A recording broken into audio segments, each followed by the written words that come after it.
gently open. Imagine that you're walking toward a beautiful house by the ocean side. All around you are beautiful flowers, trees, a gentle breeze. You pause to view the whole landscape. And just for a little while, observe how that makes you feel.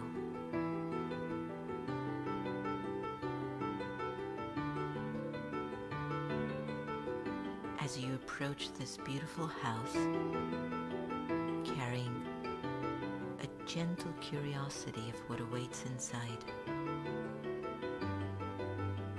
you leave behind the open white space and beautiful landscape.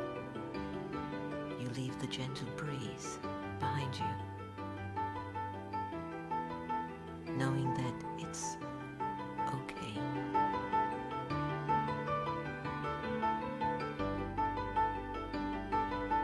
As your feet gently move closer towards the door,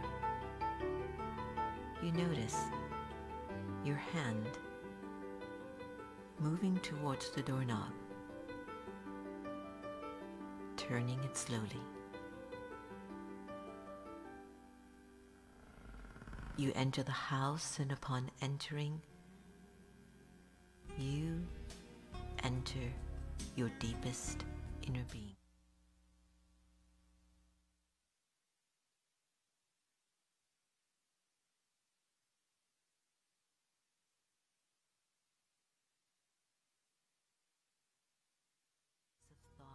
Experiences that live inside of you.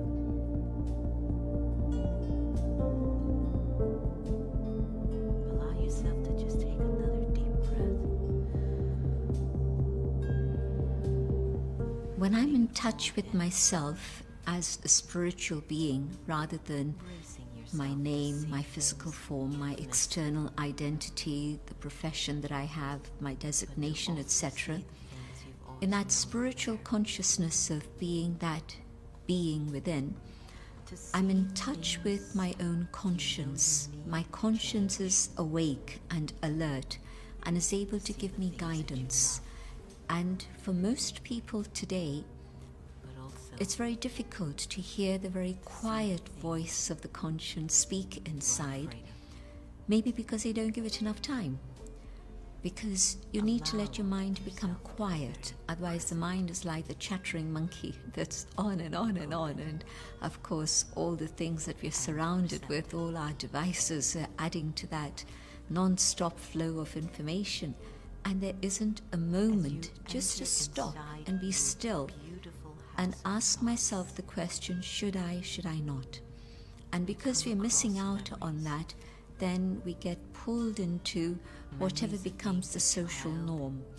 And you can see how from a society generally that had morals and values, there was a downward slide to a society where maybe people didn't bother too much about morals, and maybe they knew what they were doing was wrong, but they still carried on doing it. So you get to the state of immorality.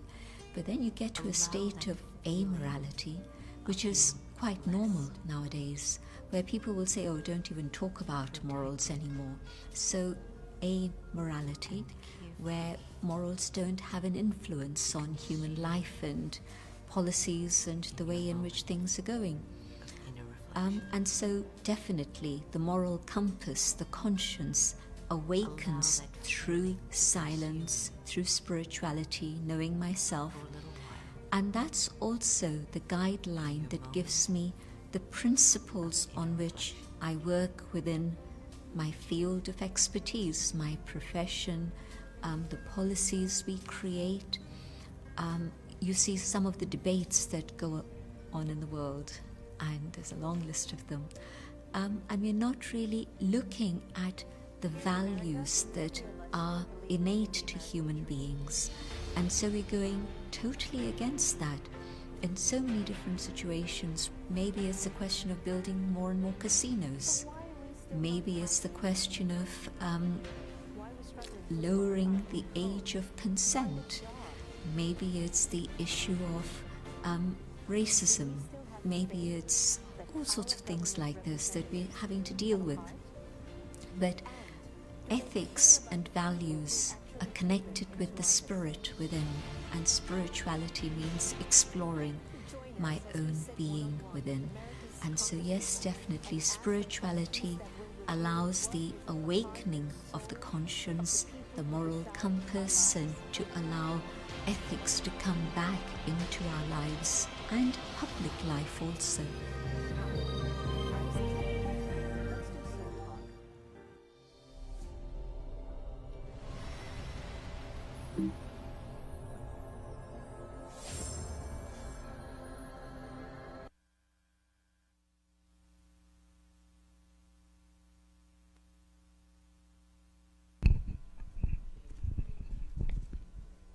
Yes, please come in. Please come in, have a seat. Well, good evening, ladies and gentlemen, and our honorable and distinguished guests. My name is Portia Davidson, and I will serve as your MC tonight. We welcome you to the Brahma Kumaris Meditation Museum in our beautiful nation's capital. To a nation of peace is being broadcast worldwide, and I kindly ask that you silence your cell phones. I trust that you've already shared tonight's event on your social media so we can collectively add more peace to our nation. Sister Yanni, who we just saw in the video, is one of the many peaceful resources of the Brahma Kumaris. They have built their work globally and now has 9,000 branches in 120 countries, with 1 million volunteers who believe that social transformation comes from individual transformation and growth. And we wanted to set that tone for this evening. The Meditation Museum last year alone organized 323 events. As you can only imagine, their form of service isn't a sitting down one, but a sit down and get going one. I love that. They are tireless in serving those in the nation's capital by offering a wide variety of events, which all include meditation. For many years after meeting the Brahma Kumaris through Sister Jenna, beginning from the Pentagon, where she addressed the military officials with Deepak Chopra, to speaking at the U.S. Coast Guard on diversity, to launching the face-to-face, so much more and more. I'm reading my script. I really appreciate a kind of spirituality that I'm comfortable with. It's a simple, quiet wisdom that asks us to listen, understand, and embrace a connection to the divine, then act with peace. That speaks volumes, ladies and gentlemen, about the kind of people, and especially the kind of women, who are at the helm of this fascinating organization. Here is a brief summary of the service report from 2018. Please watch.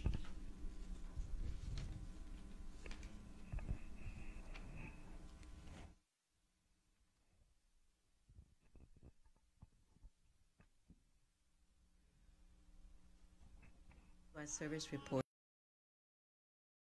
I'd like to share from spending some real good intimate time with young, thriving youths of tomorrow. We came to realize that we hosted 323 events. The staff and all of us couldn't be more pleased to have recognized that we had spent every moment of 2018 completely filled. We had many authors that came by, issues and programs focusing on women empowerment, youths, learn to relax, science, business, finance, nutrition, all of it and more. Lynn McTaggart and the Meditation Museum held a Middle East Peace Project, which the next day was some big changes that happened in the country in which we partnered with. The Diwali event was sweet. My new meditation CD, Your Inner World, get a copy. And we love what we do here, and I hope that you do too. So many of you have come through the doors and have left completely transformed, and we become better people as a result of your transformation. I can speak for all of us here at the Meditation Museum. We do this because we want to. We deeply believe in the teachings of Raj Yoga meditation that when we change, the world definitely has to change. We can't wait for anything outside of us to make the difference. The difference has to start from within. Silence, reflection are essential.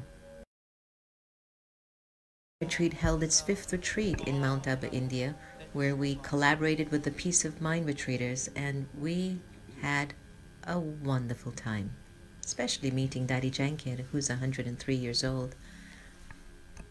Okay, now, has anyone met Stevie Wonder? It was an incredible experience, and thanks to our brother Michael Beckwith for arranging that. The authors that came through our doors left such a beautiful impression. They continue to raise people's vibrations because that's the age that we're in. We're in the age of when we rise, everyone's going to rise. But I have to tell you, I loved being with Louis Gossett Jr., 5 times Oscar winner. Can you believe it? And we are now connected, and he's doing so much work in his foundation. Partnering with many universities and visiting a lot of schools and recognizing so many up and coming of this generation, they're into meditation. It's nothing more than being blessed with these little angels. And Tara, well, she surely knows how to dance.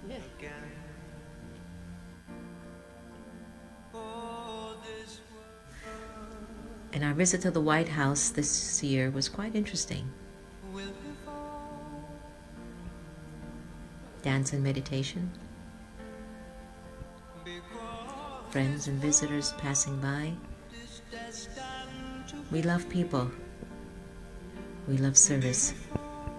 We love God. Let's hope that the year of 2019 will be one that will be filled with so much love and kindness. A year filled of consciousness raising, generosity of heart, and hope in action.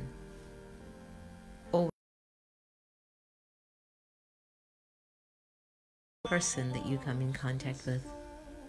And this year, it is our pure wish from all of us here at the Meditation Museum. You stay friends, you stay kind, and you dance. Take care, everyone, and Om Shanti.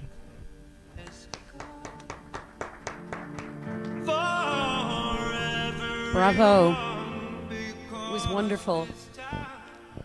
Ladies and gentlemen, this nation has been caught in anger and is deeply divided. We seem to have lost our ability to listen and to come to a shared understanding of what is happening in the world so that we can find common solutions amidst our differences. The government shutdown was an example of how people got hurt. When we lose our moral compassion, I'm stepping on the stage, and we don't listen and work together. We are grateful that the government reopened this week, but a new deadline on February 15th is to prevent further pain and gridlock is for our leaders to open their hearts across the aisle to each other and to the possibility of peace and collaboration. We hope from this event we can all get activated to become more engaged while still being stable, at peace, and fiercely loving in our approach towards a unified resolve.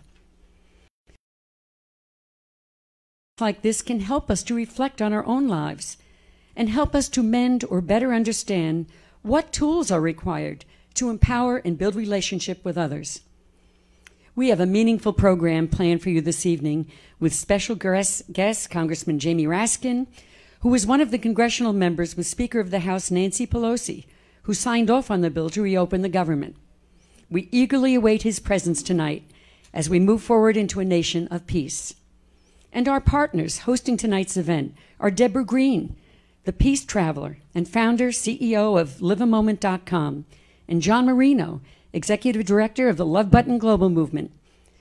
They are all committed to the path of peace and understanding as a way to help heal our country and get our leaders to listen and start moving forward for the sake of our people. We will be hearing more from them shortly. Deborah, can I ask you and John please to stand? And a nice round of applause, ladies and gentlemen, for our guests.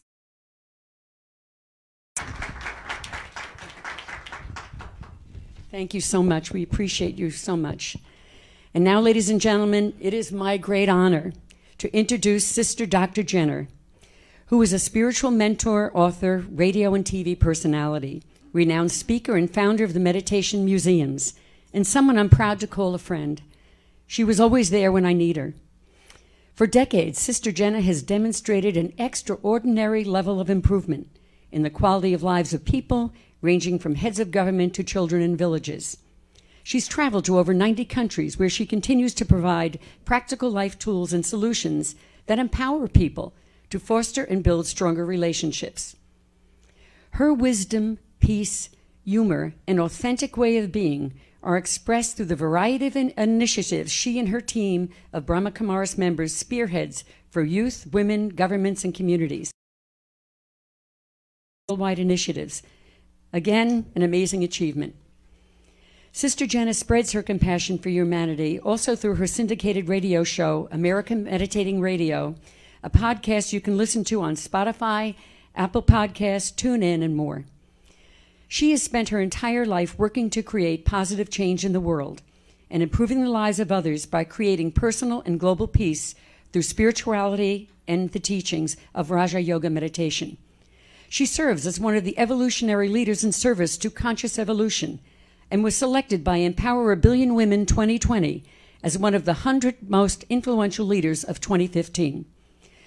And I have to say, recently I went up to St. Thomas Aquinas College, my alma mater, where Sister Jenna received her honorary PhD in humanities. It was quite an event. It was one of the greatest events of my witnessing, and I am so honored about that. I could go on and on and on, ladies and gentlemen, but I have to say, in essence, she's one of the kindest people I know. Please put your hands together, ladies and gentlemen, for Sister Dr. Jenna.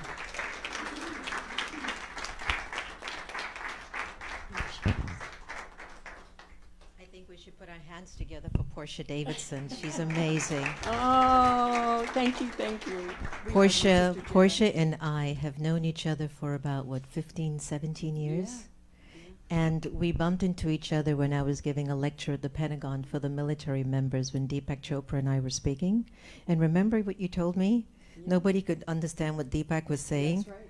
And then it was an interesting evening. It was an interesting afternoon. Then when I started speaking, nobody could hear me. They were like leaning in.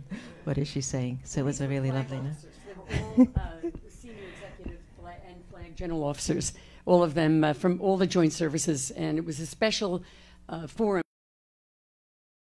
He's a brilliant man, but he's, way up there. Brilliant. But when Sister Jenna came on, everyone went from trying to figure it all out to listening in, and it was mesmerizing. She's just great. And my life has changed forever after meeting Sister Jenna, and actually she has helped me when I was Director of Diversity and Inclusion at the Coast Guard. She spoke and gave many workshops, and was absolutely phenomenal, and helped us in the many issues that we had at that time. So thank you, Sister Jenna. That's what friends do for each other. Give her a big hand, everyone.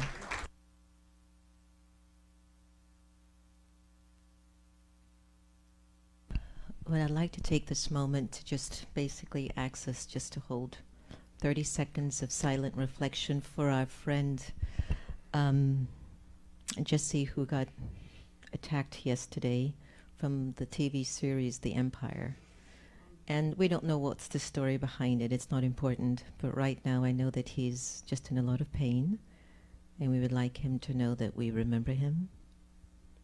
And we're sending a lot of our love to you. And healing vibrations.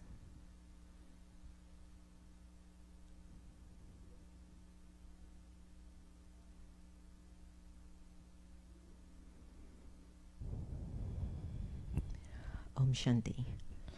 Shalom, salam alaikum. What's up? So the story continues, and we are on our journey of transformation at a massive level. I once was talking to one of my good friends, Carolyn Mace, who's an exceptional teacher. And Carolyn Mace and I were talking about, I can't believe all the spiritual work we were doing got us here. And we were about to bawl our eyes out because Carolyn is a lot like me. She's straight up. She won't go around the corners. She won't play games, right? And then I spoke to Michael Beckwith, and I go, Michael, geez. And he and I just said, look, kiddo, this is why we were doing this work. We were doing this work for these times. And we were all giving ourselves a power up. What was I thinking? Of course, that's what I was preparing myself for. And so a lot of times, none of us really know the reality of events. We have a whole bunch of ideas going on up here, those subtle vibrations, those subtle energies, the conjecture of each other's karmas when we come into connection with each other. Sometimes it's a wicked mess, and that means there's room for change and transformation and growth. When everything is clear and easy and smooth, you must be doing something right. Keep going. Keep amplifying that quality. And I think we're at that age. We're at that age in which deception is becoming very clear to us. Something's not right here. Your heart feels it. Your mind feels it. But if you allow the not rightedness to cripple you, to not allow you to amplify your good and your power and your truth, then in a way you start to feel almost useless. And what happens with useless energy, we become very angry. And we also begin to accentuate a lot of anxiety. And we start to blame and we start to judge. We go through a whole long list, don't we, Kanu? Only to realize everything I say about somebody is reflected on myself. And so many years ago, when I first came to the nation's capital, I'm so happy to see Dr. Suresh Gupta. Please stand up. This was my first doctor in Maryland. Give him a big hand. He does a lot of work with he's just so active and engaged. He's not an ordinary doctor, but he's a doctor with a lot of empathy and drive to serve humanity. By the way, his practice is right down here. You owe me a percentage. So the story goes like this, that when I first came, the energy was so intense, and it was just natural for me to flow right into whatever I'm called to do. Then after we opened up the meditation museum, I was like, I don't think I need to serve that. To knows we used to serve a lot of very, very influential leaders back in those early days. When we got to the museum, I was very focused on the grassroots, the community, the people in our areas, and I just loved it.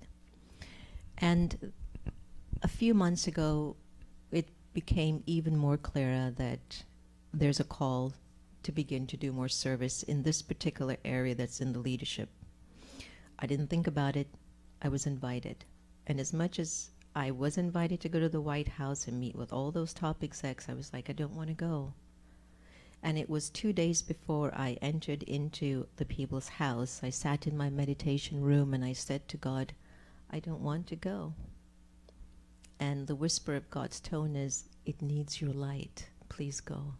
And that's how I ended up going. And so what I'm saying is that things will open up for you without you pushing into it. It's like things just have a way of happening. And I think now is a time for us to begin to open up a conversation about how do we bring our nation into a deeper place of peace? How do we compassion? And I deeply believe in order for that to happen for our future generation, we're going to have to be so true to ourselves. Very, very clear. Very, very clear. Dr. Kanu Kogod and I have been friends for over 20 years here. And Kanu and I have been through up and down, thick or thin. We've done so much together. And one thing that we've always had for each other was honesty and trust. And that's why our friendship has lasted for so long. And we've done so much good in the world. And so I continue to invite you to remember those values and those virtues at whatever the cost.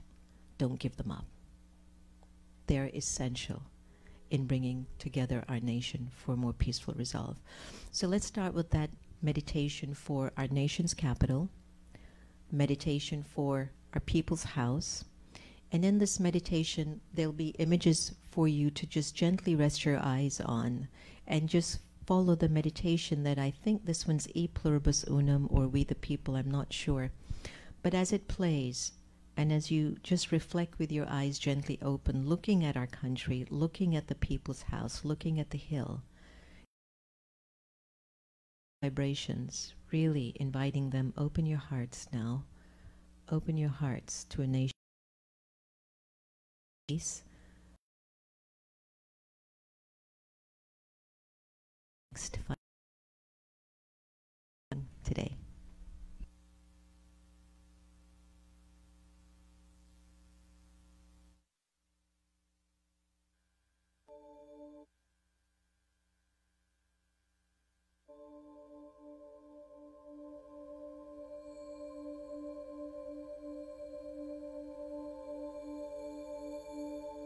E pluribus unum is not meant to suggest that power should be consolidated into a single individual, but rather that power is innately possessed by every individual,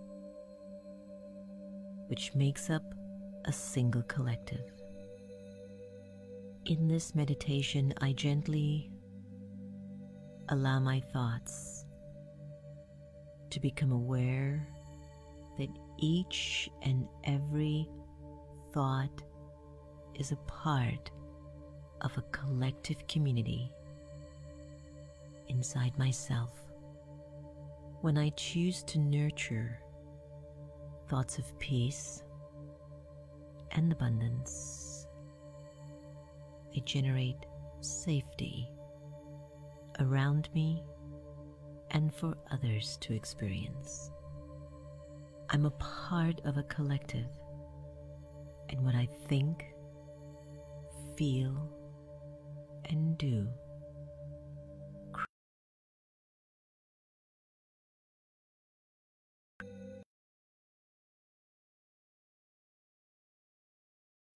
I, the living soul, am a citizen, and through my life, I amplify unity, values, love, and togetherness. I use these pure thoughts to govern my life and to share pure feelings with everyone around me. I am not here to be ruled by any waste thoughts or by anyone. Rather, I'm here to rule my life with virtues and respect. I am one out of many, and together, I, you, us, make up a world of kindness and abundance.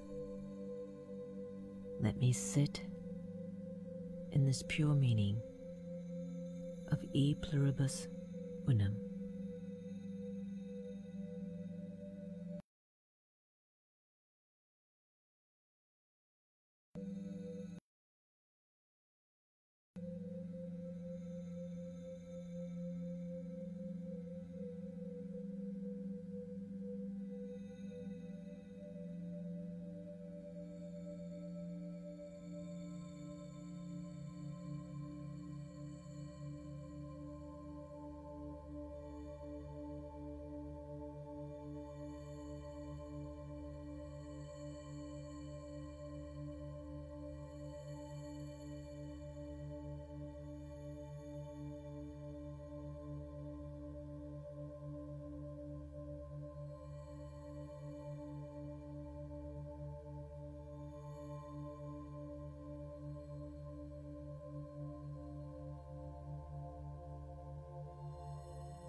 all around me, a silent voice I can't deny.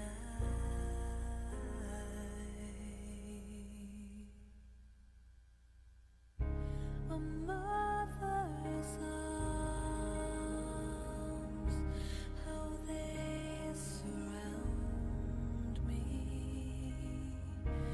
They sing the beauty of my life. It will last forever. It will never.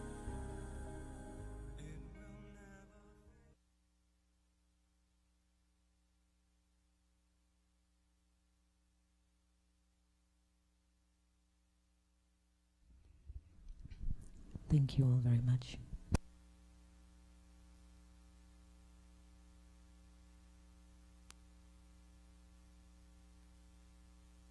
Thank you, Sister Jenna. That was just beautiful, meaningful. All right. Ladies and gentlemen, it is a great honor to introduce our next guest speaker, Deborah Green. Deborah is the founder and CEO of liveamoment.org, a movement dedicated to creating and funding peace initiatives around the world. She's also a writer, educator, and international speaker. Based in the San Francisco Bay Area, Deborah started Live a Moment in 2015, building a long history of developing award-winning programs, working with corporations, nonprofit organizations, and educators. Deborah has also worked with young offenders in jail, creating the Foliage Project, a theater group program in youth detention centers which she founded. Ladies and gentlemen, please welcome Deborah Green.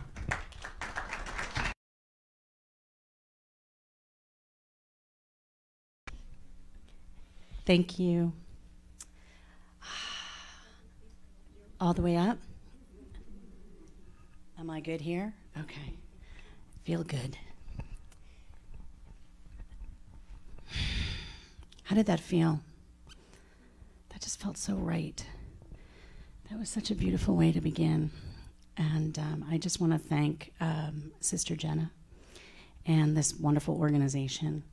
When I discovered the Brahma Kumaris recently, I felt a deep peace in a home that I had been looking for.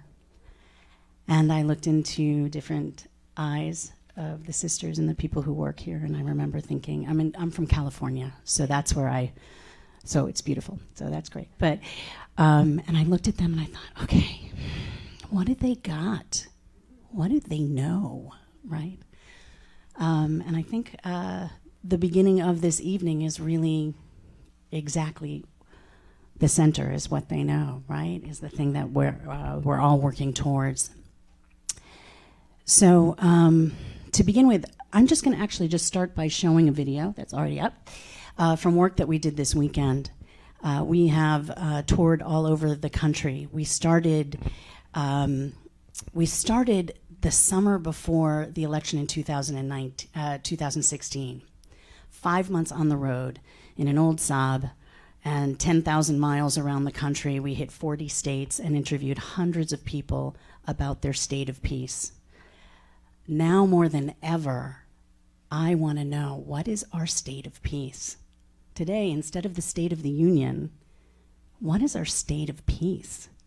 So last weekend I was also honored by having a group of students, one of which is here, right here, Ava Klein, who's right here, from Dartmouth, who came with me into DC to interview people about their state of peace. Also, part of that crew was Devin Maddie and Christian Williams. Got to give them their due, always. And they were the filmmakers for this weekend. So it's a brief moment from our weekend, so I just want to share that with you.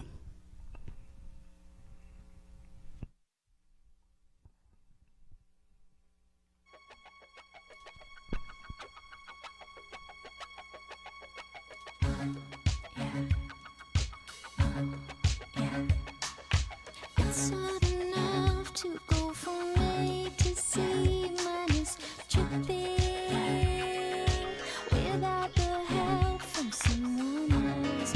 Oh,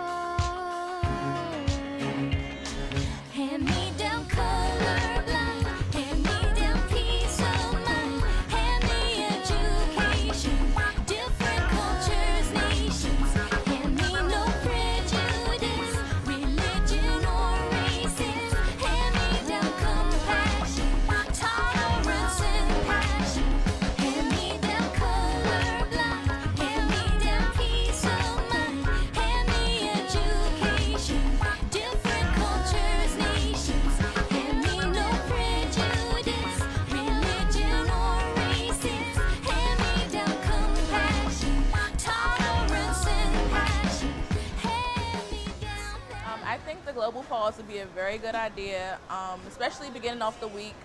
Everyone's trying to get back on the right foot. You never know what kind of weekend someone's had, so I think it'd be good collectively for everyone to just take a deep breath, reorganize, regroup, and just be on a positive note to set the week off right. Taking a moment to be peaceful, to think about peace, and to really kind of meditate and reflect on those qualities about your life or your situation that truly do bring you absolute joy is, I mean, worth doing for a couple of minutes. Honestly, not even just every day, really. You're not kind of thinking about the things that have gone right. You're going to hyper focus on the things that have gone wrong, and there's no use to dwell on things that have went wrong. I think everyone would benefit from just taking a moment for yourself, and just being in the moment really improves the quality of your day and life. The world would, I think the days would be better, and policy would be better, and the way of getting there would be less ugly, and there just wouldn't, I think a global pause would be incredible. I think it'd be amazing.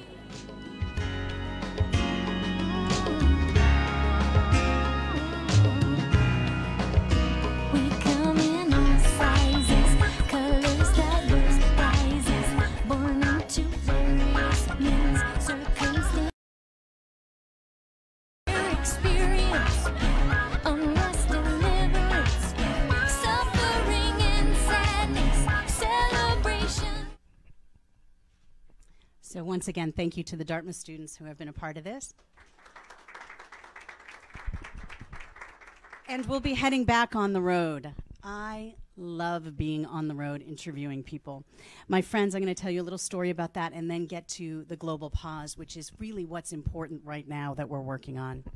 But how it started, my friends call it my Forrest Gump moment. I just got in my car and went. And oftentimes those moments happen because something happens in your life that is a transformative step where you need to either run from or run towards something until something. And that's how I hit the road. And 10,000 miles later, I had a direction. And the direction came from sitting across from people. And I would just pull up on the side of the road. I had one banner that said, disconnect to connect deeper, to go global, to make peace. And I would put out, I brought that and I would put that down and I would start filming people. I would ask them to do this simple action that I'm going to ask us all to do right now. If we could all pause and close our eyes for a second. Hand on the belly and just breathe in. And bring yourself back to a moment in your life where you thought, all right, this is peace. This is peace.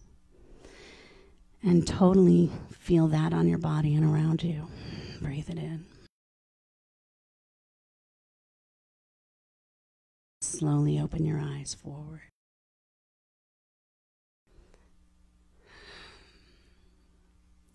And again, close your eyes one more time, and this time bring in someone you love and feel them in the air around you. Breathe them in. Slowly open your eyes. I would say slowly open your eyes to camera. And what I loved about it is that moment when their eyes opened, it was like for a brief moment I almost could see what they saw, right? Their face would transform depending on where they were. And I would ask them, okay, could you share one of those moments that, is it too personal, or can you share it with me? And the thing that was put together, somebody is, or, West Coast Om Shanti or whatever, no matter what, they would all want to open up and tell me about these moments. And instead of having a list of questions, I would just sit across and I would say, tell me what to say. That was in my head. Just tell me what, guide me, tell me what to say. They were the most amazing conversations. These people live in my heart. And it took me a long time, actually. It's taken me a couple of years working with people who are wiser than me to teach me how to handle all these people that now live in my heart so deeply that I just touched and then got back on the road.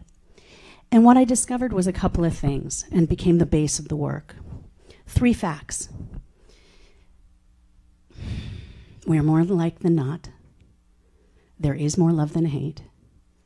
And when people feel safe, they are kind and even generous.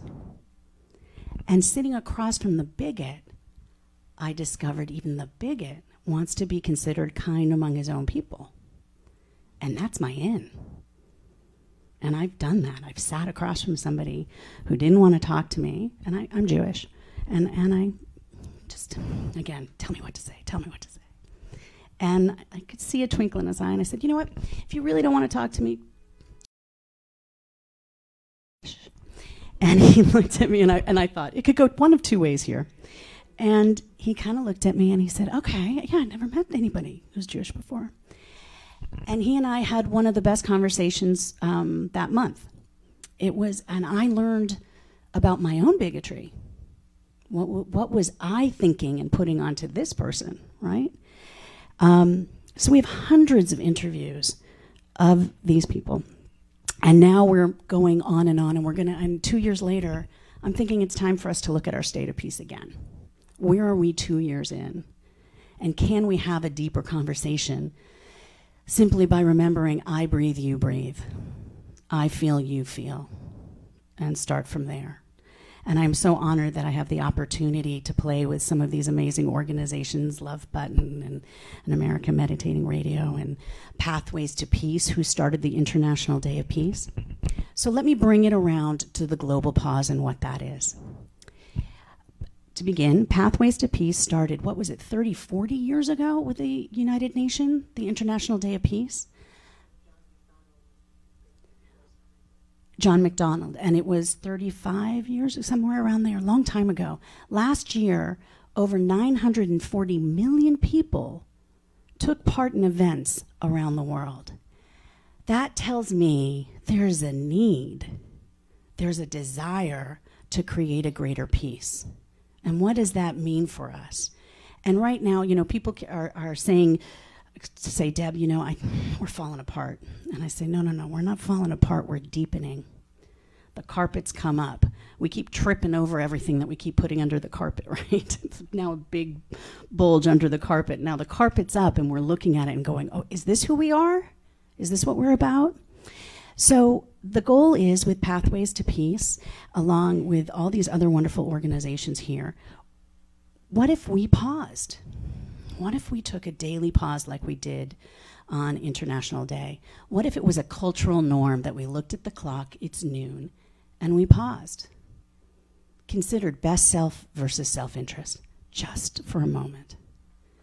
What would it do to our policymakers if the beginning of their work week, before they get going, no, stop, pause.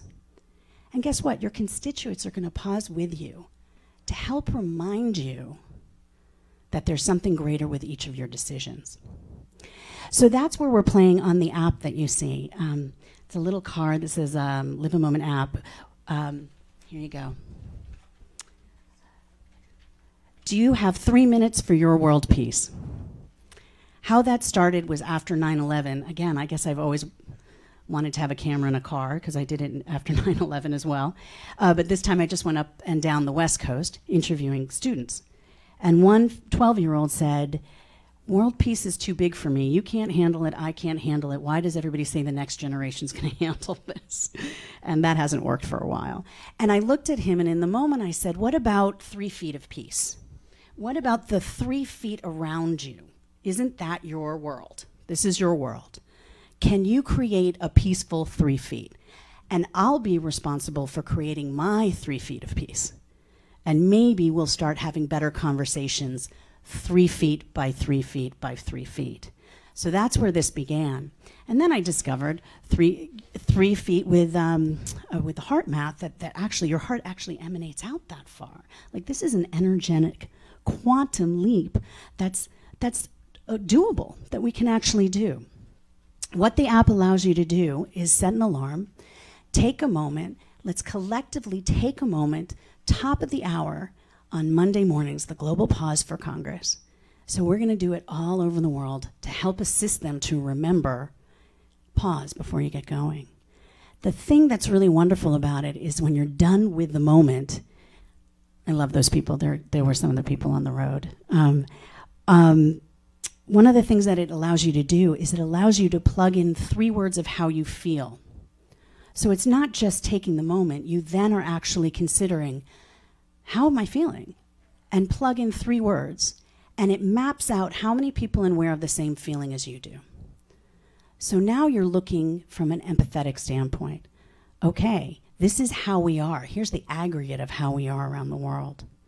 And we're doing it with children, we're doing it at events, we're doing it in hospitals, and then we get to see how everybody feels in a given moment. Perhaps that might also help Congress say, oh, there's an emotion behind what's going on. Because what is government? I always find it interesting when people say, oh, this is emotional, this isn't government. Well, government is all about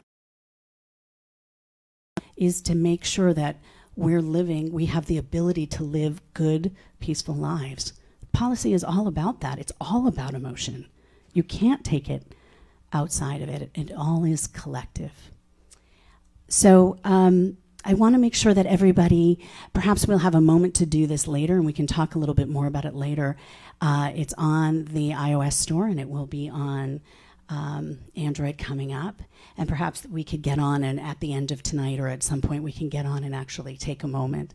Amazing artists from all over the world, as well as speakers including Sister Jenna, to lead you through, or to just take a moment. We have people from all over who are taking moments around the world, so you can step into what peace looks like in Pakistan, what peace looks like. You're stepping so you can consider, what is that like for the person who's there? It's all about building empathy. We're going to show you a very, very brief, it's a 15-second spot that we created. The little boy with her emotions, and moment when she's having trouble. She now knows that she can ask her mom to pause with her on the app, that she has the mom's attention, and then the mom can help her identify her emotions. So it's actually teaching emotional intelligence. What if in a school day you were able to have a teacher be able to get on an app and then have them put in their emotions and know, wow, there's 5 people in this room that are sad. There are 3 people in grief. There are 10 who are in bliss. And you have a sense of what the room is that you're dealing with. Perhaps we can build a little bit more empathy this way as well. So here's an image.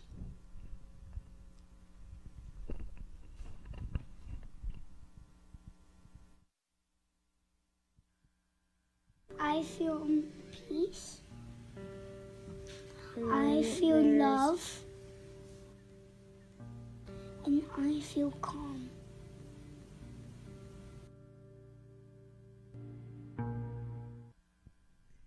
It just kind of says it all, doesn't it?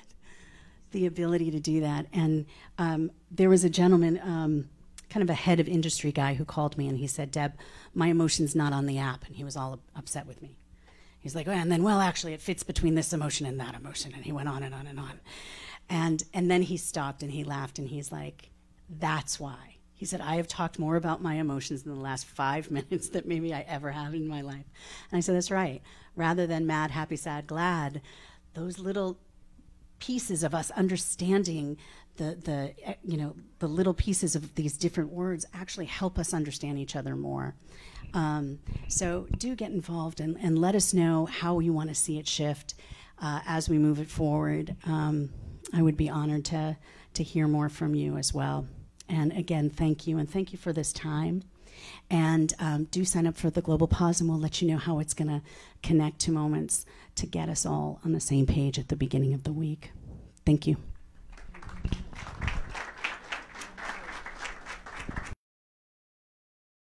Absolutely phenomenal. You are doing marvelous work. Ladies and gentlemen, it now is time to introduce our next guest speaker. John Marino is the Executive Director of the Love Button Movement.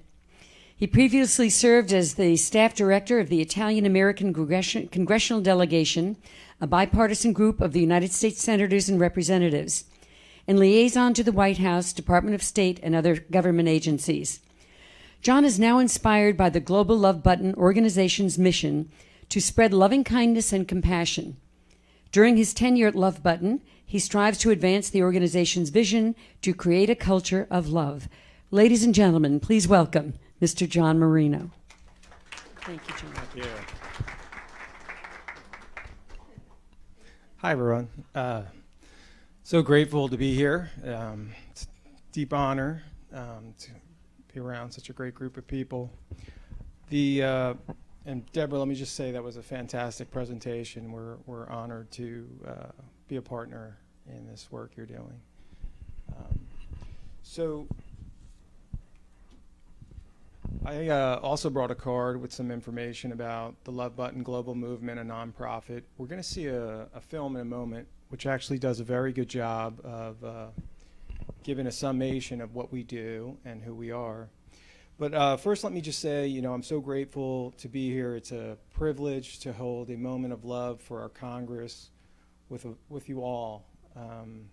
Love Button is excited to collaborate and be part of this important campaign to promote peace, inspire civility, empathy, and compassion with our political leaders. Thank you, Sister, for holding the light and providing a context for a deeper consciousness and connectivity. So Love Button's here to be of service, do our part to be present.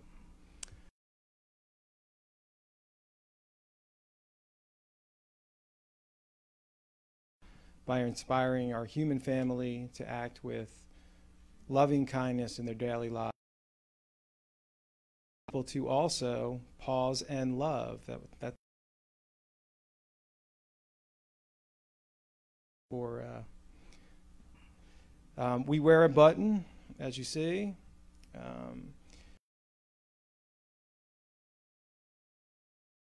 Form to heal our world.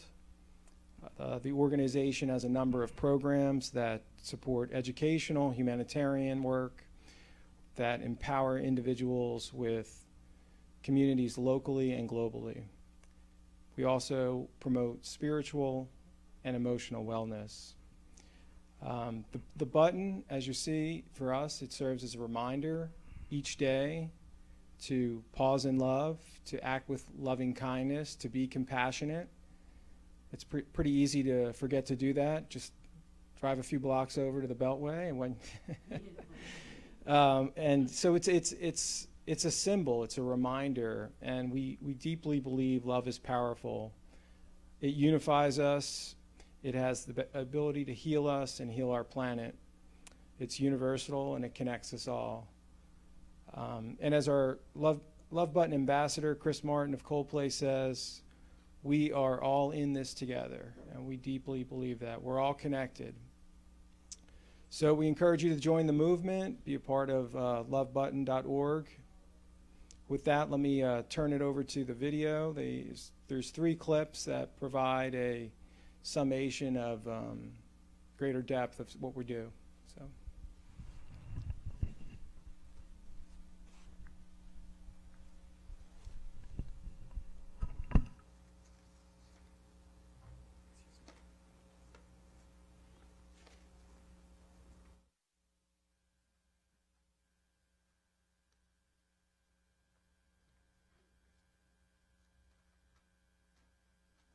My name is Habib Sadeghi, and I'm the co-founder of Love Button Global Movement, an initiative and inspiration and whisper that started in a grassroots effort for all of us to hear louder that loving matters. February 10th, 1997, the day that I was rolled into surgery, I wrote down God is love, and that was the message that really shifted and changed things for me. Then that became a little sticker, and then it turned into a button, Love Button Global Movement. It came out of a crucible of my own trauma and my own healing.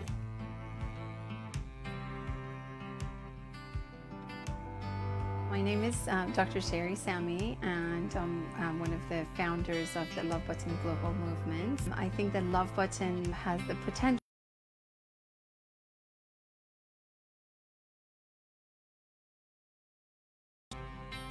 the Dandelion Project, where we have volunteers going to train stations, airports, and they've distributed millions of love buttons throughout the globe. We're all connected in a much, much deeper way. It's not the color of our skins, it's not the way that we look, it's not our gender. We're just connected with something that is much bigger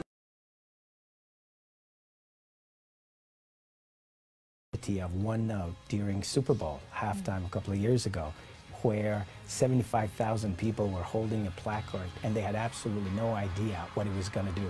And it spelled, believe in love. What did it really do to humanity to see Believe in Love in the screen? 111 million people that they watched all around the world. It's a moment of connection that all of us are in this thing called human experience together. Love is about connecting with that which moves us, which touches us to do things, to take a stand.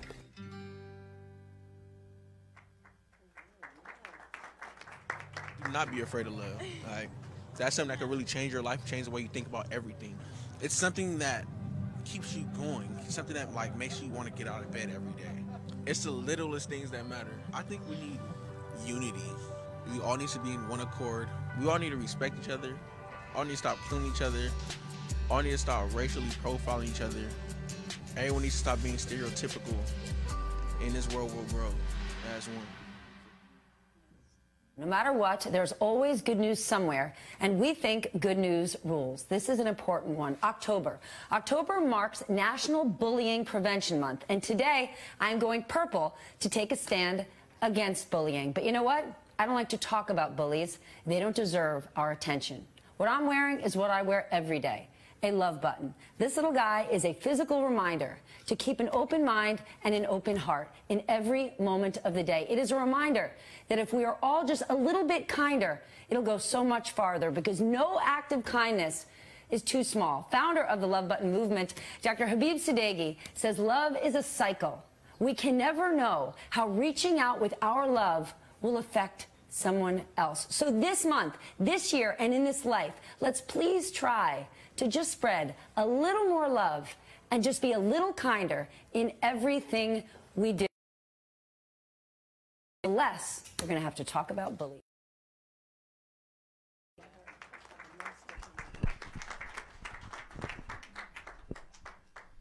Thank you. Glad you enjoyed that. We are actually in a moment going to pass out some love buttons for everyone and give you an opportunity to put one on if you choose to, and we'd love to take a group photo as well if everyone consents to that. But I just wanted to just build a little bit on what you saw there on the video, just to give it a little bit of context. Well, and we can give out the buttons while I just give you a little background. You saw some of the interactions with people on the street. That's called our Dandelion Initiative, and it's a beautiful outreach program. We literally go with groups of volunteers to train stations, bus stations. I noticed, Deb, you were in Union Station. I'm glad they allowed you to film in there. We've been kicked out of these types of places before. You know, you can't go to airports so much anymore, but we go to these public squares, and we just talk with people, and we ask them what love means to them. We ask them if they'd like to take a button with them. The spores of the dandelion, you know, when you blow them and they travel. So we figure if we're in public spaces, transportation centers, we'd like to see these spores of love being carried throughout the world wherever these travelers may go. So that was just a little context of what was going on in the video. You saw some of our brand ambassadors. We're so grateful for Coldplay and Chris Martin, what they did at the Super Bowl to promote our message of love. And you know, they've actually given out millions and millions of buttons at all their concerts. They've been incredibly selfless and just the most giving people I've ever met in my life, along with Stephanie Rule, that you know, every day she's a proponent of our message of love and just promoting kindness, compassion, and there's others as well. But why don't we take a moment now to put on the button. There's magnetic ones, and then there's also the pin type. So if you don't want to destroy your shirt, we're glad to give you a magnetic. How should we do the photograph? Should we? You want to do? I think we have a professional photographer, and then we could do a group selfie.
you.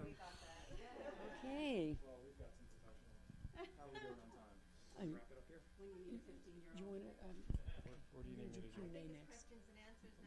Yes, yes. So I'll invite our guest speakers up to the stage with Sister Jenna for our question and answer program. And we'll have Sister Jenna with her questions. Here she is. Bravo. Well, I just wanted to be able to offer more light on the work that they're doing and to also initiate in what way we could perhaps collaborate and assist some of the work that they're doing. And so does anyone have any questions about either the Live a Moment Global... Come on, Victor. I was very interested in how you shared it. Oh, sorry. Come on up. I don't want to. Okay. Yeah. I was interested in how you collect the data. You were talking about like when people talk about how they feel at a certain moment, that you aggregate that data and it's shown somewhere. I wanted to know more about that. Sure. It's a great question. May I turn this on and not Yes. cause a storm? Thank you for letting me be comfortable up here with the shoes off. You just feel like curling up. So it's on the app. And so what it shows is it shows it by moment and then by hour and then by day. So you can actually go in and see across the world. We have 6 different categories: hope, love, happiness, sadness, fear and anger, which is an interesting one to put together. I know they're separate, and then numbness. And in the psychological profession, those are not the states of emotions that have been agreed upon. So we call them states of mind. Because in our research, we discovered that this category of numbness is a modern day phenomenon category that deserves its own respect, of that many people were never one thing. That's why we put 3 words in. And you can be hopeful, you can have love or joy, but you may also be experiencing loneliness, detachment, isolation, and so we wanted to make sure that that category was separate. Words, and then you have a moment that you can film yourself, because the filming thing seems so important when we got on the road, and that it became its own project. It's called Our State of Peace, because we have it in these 700 videos that now we're moving on to, and hopefully we're working with Love Button as well as others and moving forward. But they're by emotion, so you can go in and put in a word like love and go through and look at all the videos that people put in about love, or grief, and listen to the words about moments about grief, and then really start to see the thread that ties people together. Or when you're on the app, film and then send out to your social media so that you can share how you're feeling that way as well. But I'd be interested as we move forward for people to say, this is where the data is important to me and this is how it touches my soul. Like, what do we do with it? That's a great question. Anyone else would like to? Portia? Well, thank you both. It was really amazing. Can you talk about the spiritual part of all of this? And do you bring in spirituality at all as part of these programs, the love and the... that's for both speakers. Yeah, I think I alluded to that earlier. Yeah, just that the spiritual component is essential to what we're trying to achieve, and along with the emotional as well.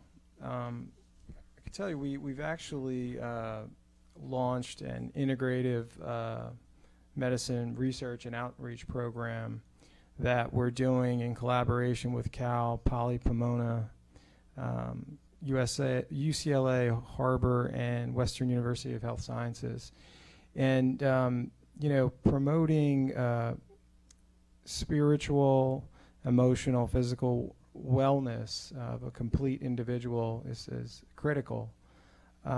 We actually have a program coming up next week at Cal Poly Pomona that I believe is called From Stress and Anxiety to Resilience and Success. So we see the spiritual component as critical to what we're working on. It's interesting. Sometimes I don't use the word mindfulness or meditation or spirituality, because I want to step forward and make sure it's reachable to everybody. A lot of my work has to do with rebranding peace, and so that it's reachable to everybody. So I think everybody lands in a spiritual place, but it's about breath, pause, calm, moment, and connection. And I think all of those things are spiritual, but sometimes I step outside of it to let people know it's outside of religion, it's outside of politics, it's outside of spirituality, it's our human nature. And sometimes that provides an easier bridge. For me personally, it is nothing but spirit. It's all spirit. Anyone else? Marie Flores, please come up. Please come up. Can you please come up because it's being recorded? That's why. I wanted to be close to you too. Thank you for the presentation. The other founder of Love Button said that this idea had come out of his own trauma, and he did not give details about the story. Are you aware of the details? Do you mind sharing what led him to creating this? What kind of experience he went through? Yeah, and I can share it because it's very much public information. He had a challenging youth, and a series of events happened to him. He was badly burned at one time, but it was when he was in medical school that he was diagnosed with testicular cancer and given a 30% chance of surviving. And I think that was sort of his spiritual awakening, which put him on this path. And the Love Button actually started with the day they were rolling him in for surgery. He wrote the word love on his arm, and from that it manifested into stickers and so forth, and then eventually it became the actual Love Button. But yeah, his story is quite powerful, and I think most people can relate that they've been through some difficulty, some trauma, something happened to us all. We've somewhat been damaged in one way or another that provides this awakening for a deeper spiritual consciousness and understanding, and that's really was the genesis of the Love Button movement. Yeah. I have a question for you, John. What comes next for the Love Button movement, and how do you get people to pay love forward? Yeah, so I didn't want to get too deep into Love Button's programs because I just wanted to be on message here with our core mission, which is to promote love and to cultivate and inspire people towards kindness and compassion. But we have a number of programs. We're working with schools to promote self-love, to counter bullying, shaming, exclusion, some of these things you see happening around the country. We were actually down in Parkland, Florida after the shooting at the high school. We worked very closely with the families to promote healing in the community. This is some of the work we do. We were with many people after the fires in California. We're actually based in Los Angeles. We felt that quite personally. So there's a number of things we're doing, and then there's other humanitarian work, prison fellowship, work with homeless people, disadvantaged people, doing work in places like Uganda. There's a number of things that can be done. I mean, the world needs organizations like ours, so we're keeping busy. Just to get the question completed, how do we, if some people would like to get involved, how do they pay it forward? Like, how do they get involved? Oh, yeah, certainly. And let me mention close the loop on Dr. Sadeghi real quick, because I probably left out a very salient point. He wrote a book called The Clarity Cleanse, and he was just on Dr. Oz talking about it. I can email the clip to everyone. but that really provides the background of his own story, and that through clarity comes that spiritual healing. So the Clarity Cleanse, anybody that's interested in, take a look at it, Dr. Sadehi. How can people get involved? Join the movement. Go to lovebutton.org. Become an ambassador of love in your daily lives. Smile at a stranger on the train. Open a door for someone. Help someone along. Love is like, I said the dandelion, but it's also like, you throw a stone into a pond and you look at the ripples, how far they go. So we're believers in that. Thank you for that. I have to let you all know that last year, it was in October, I was in India. Molly and Victor were with me. Kanu, you missed it. But we were in India last year, and I organized and sponsored a trip for guests from my radio show.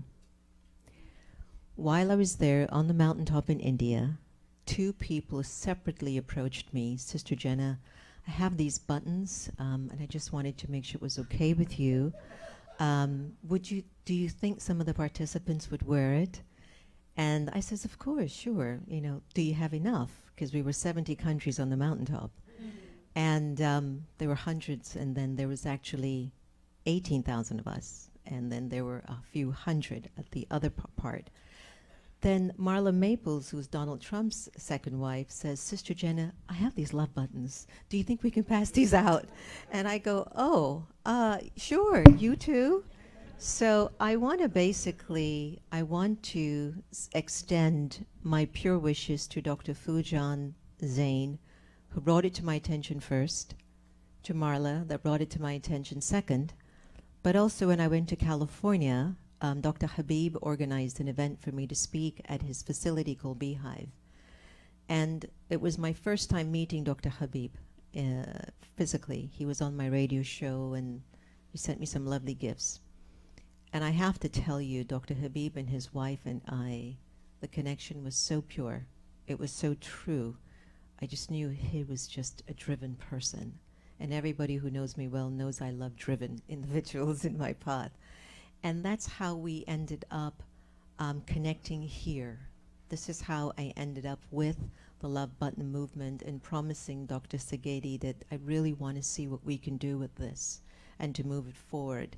And when I got in touch with Deborah, I was doing an online program for the Shift Network, and I met her through that. And after that, we spoke a few times, and we spoke about her Live a Moment app and what it was doing. And then I introduced Deborah to John to see if there was some sort of a collaboration. So one of the things that I'm seeing is the importance of how love can spread, and the importance of us being able to stay really genuinely truthful to our call and to our mission, and to see in what way all of us together can make the world a much better place, sort of better than we found it. There's a story about a friend of mine who was leaving the body, and when he was leaving the body in the car accident, he saw some other people in the car whose energy was very dark around them. But then there was one person in the car whose energy of light was very bright. And as a result, they all passed away. The others passed away except him. But when he was looking at the scene, he was wondering how come those other folks had no light and there was a shadow over them. And one of his other friends had so much light. And that scene and that moment inspired him to promise himself that he would like to leave this world brighter than he came into it. And so I think that when we look at our discussion tonight to open our hearts to a nation of peace, what we're looking at is to have the amplification of these virtues and qualities in our lives, to be consistent, to be very clear, to be very true. It's something that I speak about all the time. And so before I let both of these wonderful individuals go, I'd like to ask them personally, how have you been in your area of love, and how have you been in your experience of peace? Has peace been a very easy experience for you? And has love been an easy experience for you to develop as you are an advocate of these particular areas?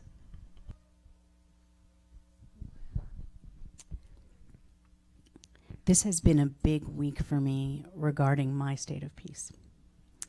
And love is easier for me. Love comes very naturally to me when I sit in front of somebody. I always say I'm never better than when I'm sitting and listening to somebody else. I know how to do that.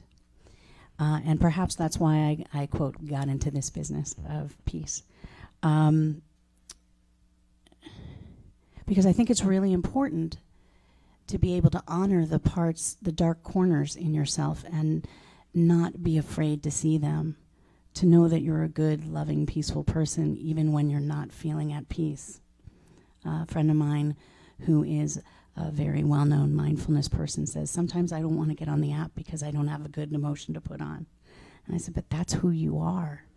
And don't you feel more peaceful, more congruent with yourself if you're being honest that I'm in pain here? I mean, I have to tell you, starting a tech business on peace, not a peaceful experience. You know, this has been a really dark period of my life, and I look at that and I always look up and say, tell me my next step. And I think it's because, again, it's the deepening. It's not about perfection, it's about deepening. And that makes me feel more peaceful. The more honest I am with myself, the more peaceful I feel. Even if the, quote, emotion that's attached to it isn't a pretty one, I can at least go, this is my human experience, and I'm at peace with that.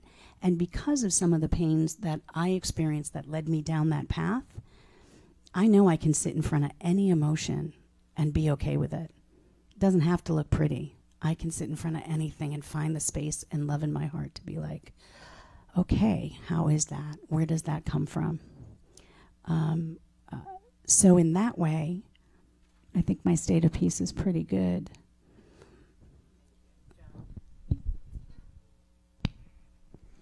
So you read my bio. I've been in DC for about 20 years now, working in government relations and consulting work. And I can tell you that this is the most meaningful thing I've ever done, is to work with Love Button. And it's given me an incredible purpose. I'm just so excited, grateful. It's a privilege to just be involved with this organization. And while I have the mic, I don't know how we're doing on time, but do we want to get into this discussion of launching this initiative with the Congress and what we would like to do with them? Okay, I don't know if the congressman has arrived yet. So no, well, I'll just mention that we're collectively this coalition of organizations, and through the leadership of Sister Jenna, we're launching a campaign of peace and of love and encouraging everyone to pause. We all see the divisive climate out there, the hostility we see on the Hill, the fighting, the gridlock, the posturing, the one-upping. You know, you take my plane, I'll take your State of the Union. It's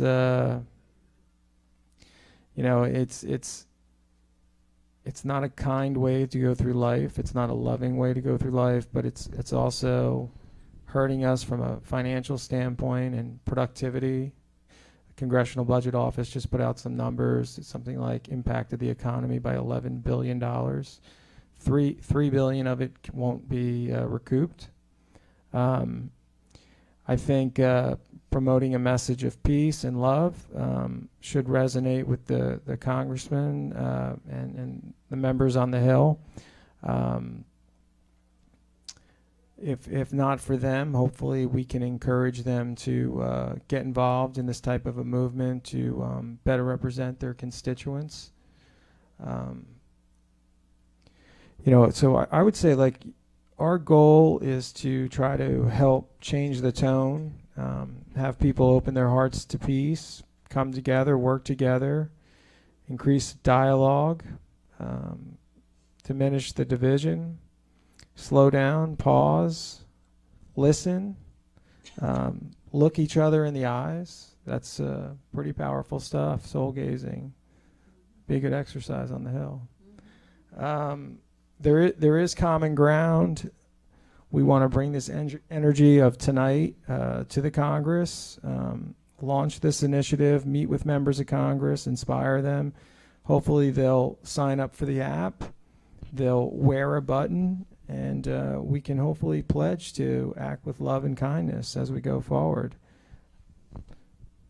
May I add one thing to that? Sure.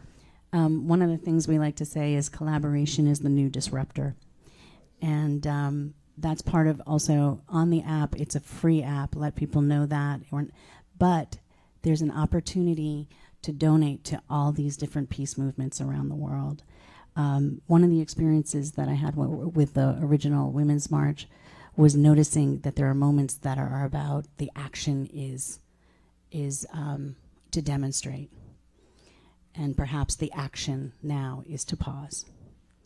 And that's the action that we're looking to promote collectively.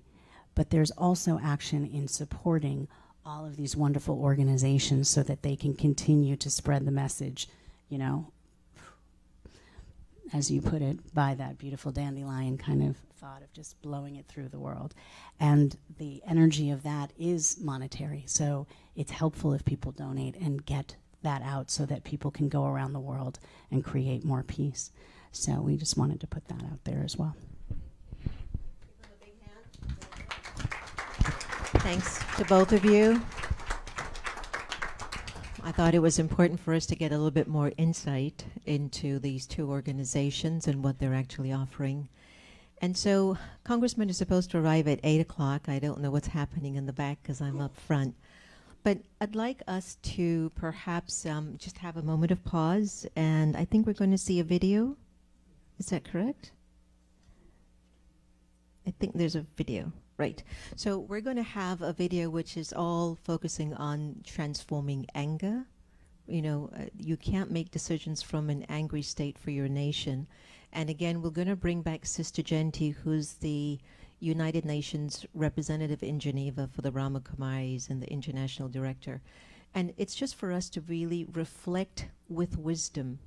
You know, one thing is to come from emotions, but then the other thing is to come from clarity and intentionality and knowingness, so that when we make decisions, it's from a real true place of integrity. So take a moment and enjoy. And I'd like to thank the crew who's been with me all day today, especially Shaquille, who won the Spirit Film Festival from Conscious Good, who's on that camera. So he's doing an act of love. He's paying it forward. And again, the way we are all showing up, because it's time for us to come more together. So enjoy this.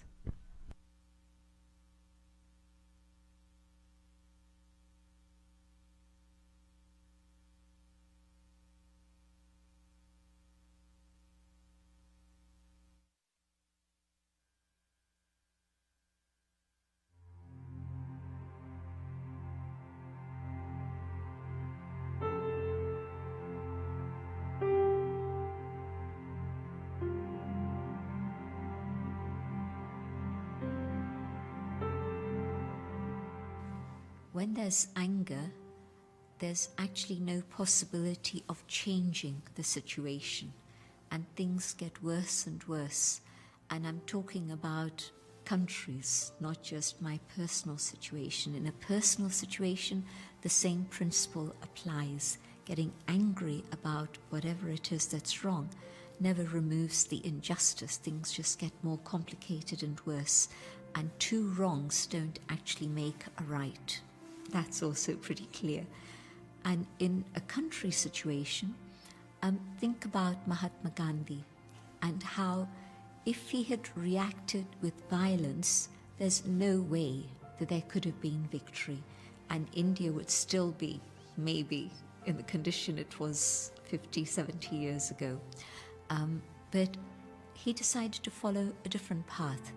And that path, being so different, had within it spiritual power. The power of non-violence was such that it was able to have victory. The power of forgiveness in Nelson Mandela.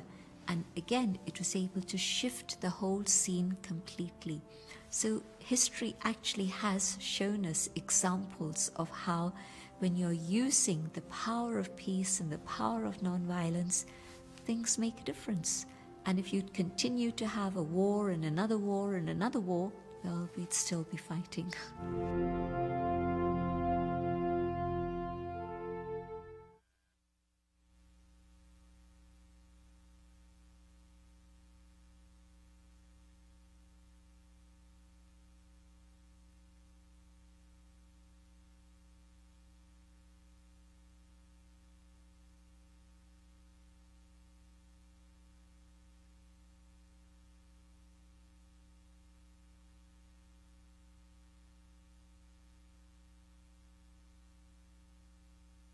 If we can all take out our cell phones, and if you can go to the App Store, hopefully you don't have an Android, and you look for Live a Moment and download the app.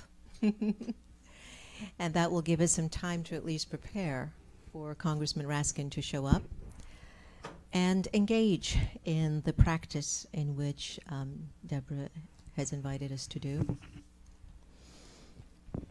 And when you're ready, just give me a nudge that you've got it.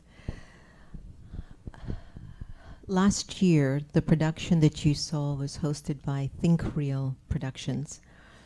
And our wonderful friends at Conscious Good Network and Conscious Good Media in California, Trina Wyatt, I want to give her a big shout out and appreciation for the kindness and the care that she's offered in terms of streaming the videos done by the Brahma Kumari sisters.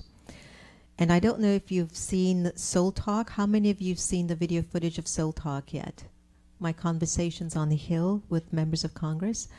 I highly recommend that you get a chance to go on Conscious Good Media to see those. Santosh, is it possible that you can play the trailer of that now? Just so that I could show everyone as they get their apps and stuff together. Because I think it will come in good time for welcoming Congressman Raskin. Pretty sure it's going to come. Santosh is amazing. I'd like for you to take a minute to just view the trailer and just to see what our intentions are to build this collaboration in waking up the hearts of members.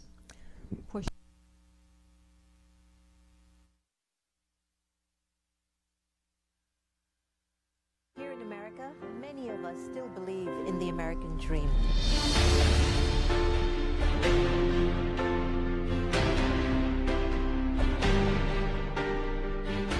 But why are we still not happy? Why are we struggling to own our own home, to find a job? Do we still have faith that our government representatives have a heart? And do they care about the people who actually put them into office? Join us as we sit one-on-one with America's congresspeople and ask the questions that will reveal what is at the heart and soul of the people who decide our lives.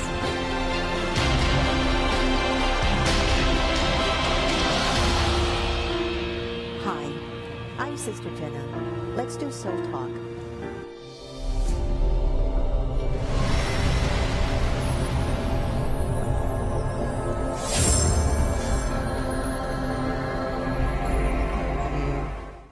Thank you, Santosh.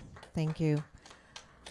Why I thought that the conversations are so important is that when Americans and people lose their faith in leadership, and if we haven't built ourselves, it can become a very chaotic time.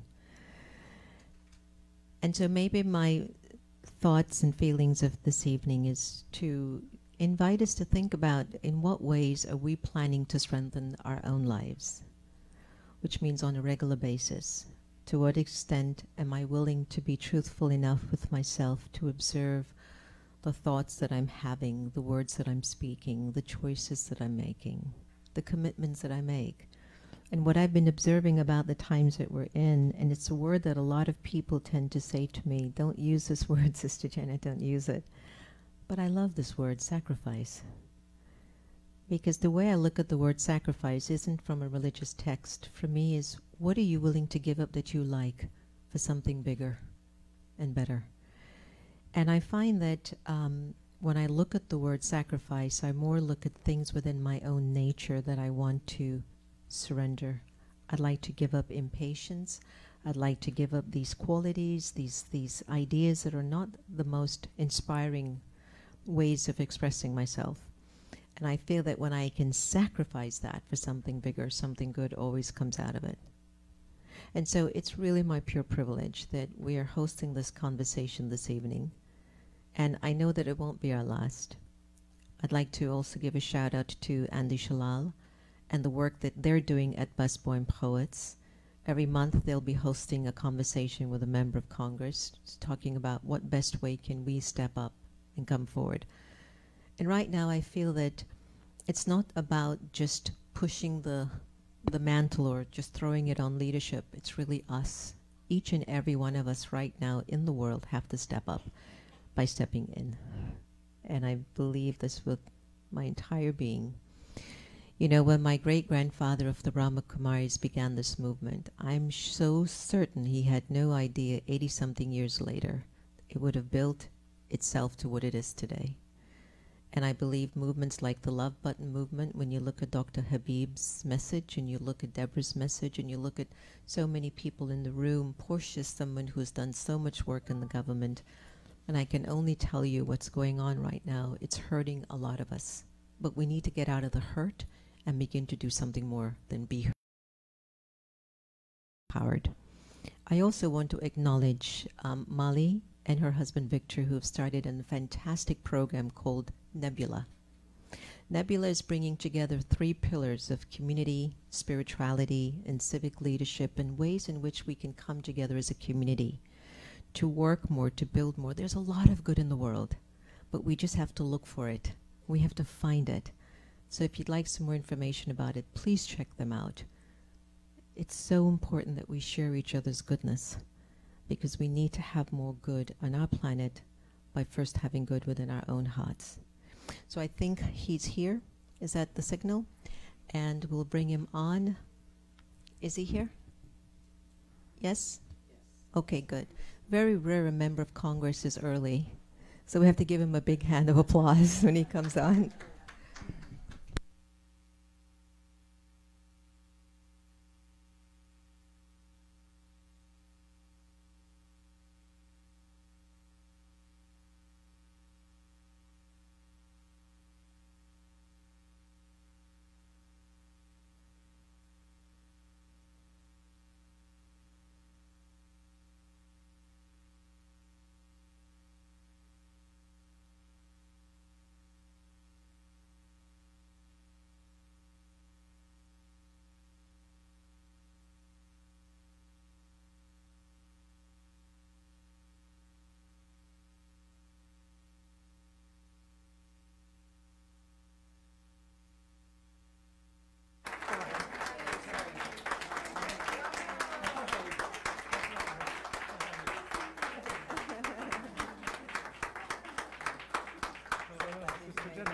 You've been busy. Oh, what a pleasure. Please have a seat.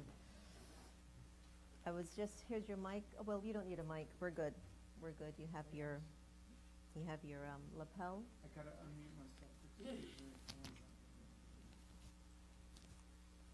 I was just giving you a praise. Very rare members of Congress are on time. Kudos. That's the advantage of being a local member. And no airplanes. Can I tell you how happy we were when we saw you standing there next to Nancy Pelosi as you signed the bill to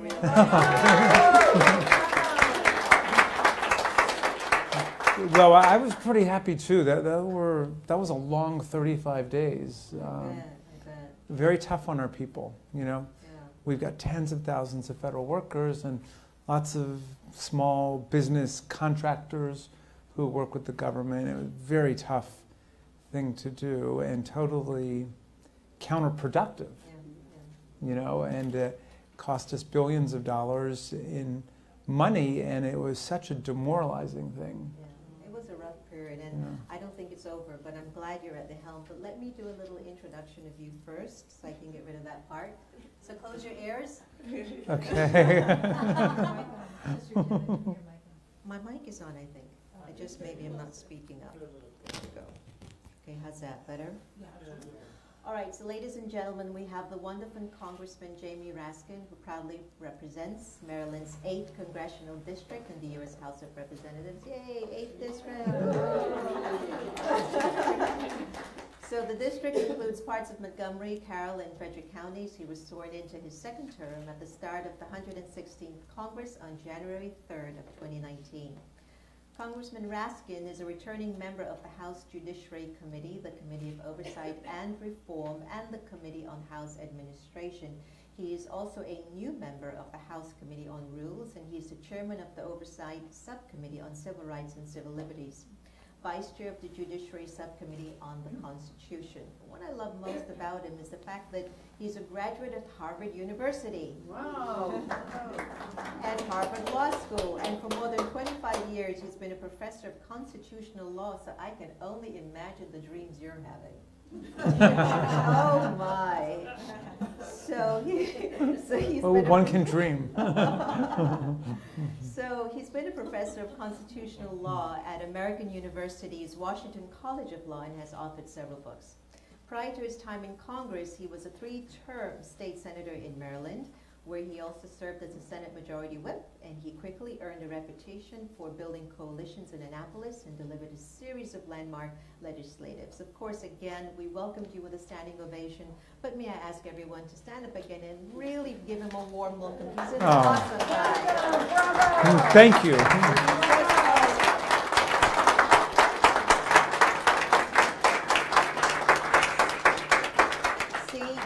You never knew meditators liked you.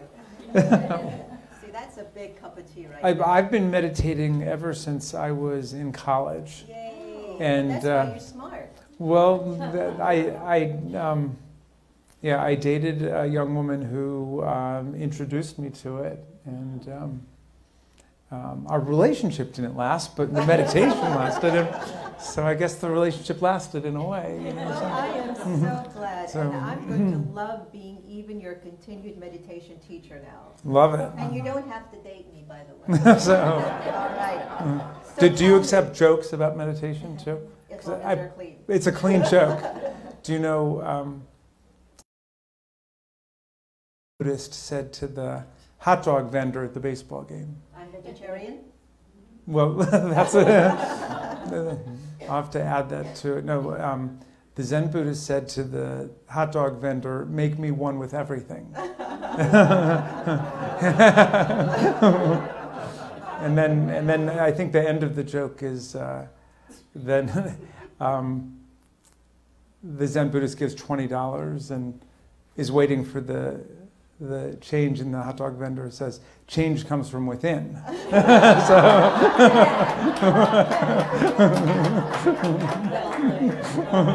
Now, I don't even know if I should start off with this question, but I'm going to do my best. There's a lot happening, and I think a lot of us are now really showing up, Congressman. We're showing up from in out. As you can see, the theme of tonight's discussion is to open our hearts to a nation of peace. What do you think the biggest internal obstacle is for you and your colleagues when it comes to listening and finding collaborative answers to the many problems in this country, especially, and around the world? You said internal obstacle. Mm-hmm. It's a meditation museum. That's a deep question.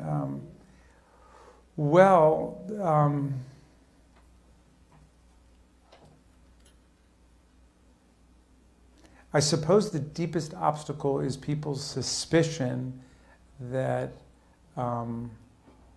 other people are trying to take advantage of them, really. Regardless of what they're saying, they're in fact pressing an agenda that is a zero-sum game. Wow. Now you have us feeling deep. That's a very deep response. Well, you know, the tone that is set by leadership at the highest levels of the country obviously makes a difference. And if the attitude that's sent out is that when you get into a negotiation, when you get into a conflict, that it's I win, you lose, or you win, I lose. Somebody's got to be a loser.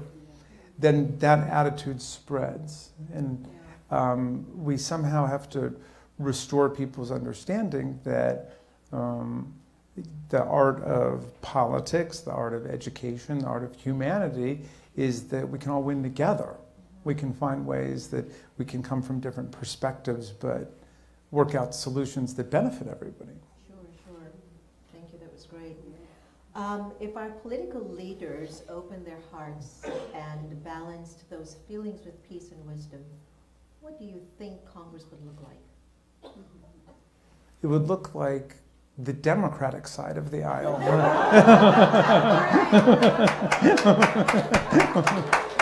Well, no, that was unfair. That was unfair. But I think get me into trouble. Congress is looking more and more like what we need it to look like. It's looking more and more like America, and it makes me so proud. You know, a lot of people are upset about this thing or that thing that some of the new young people say, but I say bring it on, because we need these great new generations of Americans coming forward, because the problems are profound and we need everybody working together. And you know, the overarching problem of our time is climate change. I mean, some people think that we have, you know, Arctic temperatures today disproves climate change, which just demonstrates they don't understand what climate change is. But I mean, it is an emergency that we're in, and that's the real emergency of our time.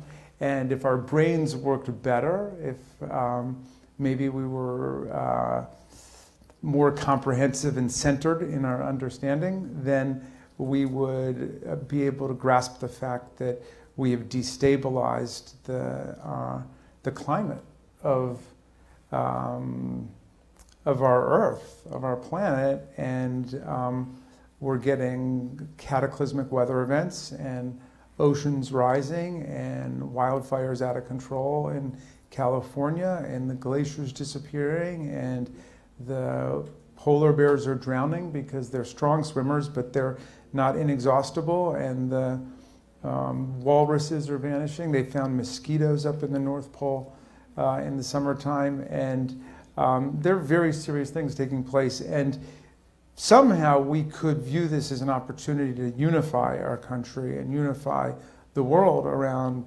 combating it. And we don't have to be in a blame syndrome about it. I mean, the actions that we took as a country, that we took as a world, were ones that were basically unknowing that we were doing this. But here we are. Now we know, and we have a responsibility to work together to get out of it. And it could be the thing that unifies us and gets us away from the division and the polarization and the war and the destructive habits that we've built up. Yes, very good.